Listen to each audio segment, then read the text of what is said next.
மிதுன ராசியில் பிறந்தவரா நீங்கள்? இது உங்களுக்கான வீடியோ. ஹஸ்ட்ரோ தமிழ். வியாசா ஸ்ரீயின் வணக்கம். கிரகங்களும் அதன் பார்வைகளும் என்ற தலைப்பில் மிதுன ராசியில் உள்ள சந்திரனை கேது பார்த்தால் என்ன மாதிரி பலன்கள் உண்டாகும் என்று பார்ப்போம். பொதுவாக ராகு கேதுக்கு பார்வை கிடையாது என்ற கருத்தும் ஜோதிடத்தில் உண்டு. ஒரு சில நூல்களில் ராகு செவ்வாய் போலும் கேது சனி போலும் பார்க்கும் என்றும், சில நூல்களில் ராகு கேதுக்கு 7ஆம் பார்வை மட்டும் உண்டு என்றும் சொல்லப்படுகிறது.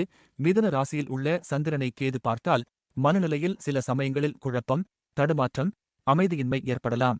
மிதுனம் தகவல் தொடர்பு ராசி.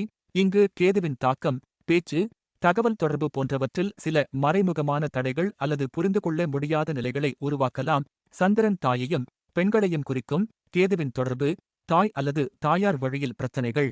பெண்களால் மனக்கஷ்டம் உண்டாகலாம். சிலருக்கு மனதில் பற்றின்மையை ஏற்படுத்தி ஆன்மீக வழியில் செல்ல தூண்டும். தொடர்ச்சி அடுத்த வீடியோவில். இங்கு சொல்லப்பட்ட ஜோதிட குறிப்புகள் பொதுவானவை ஆகும். நன்றி.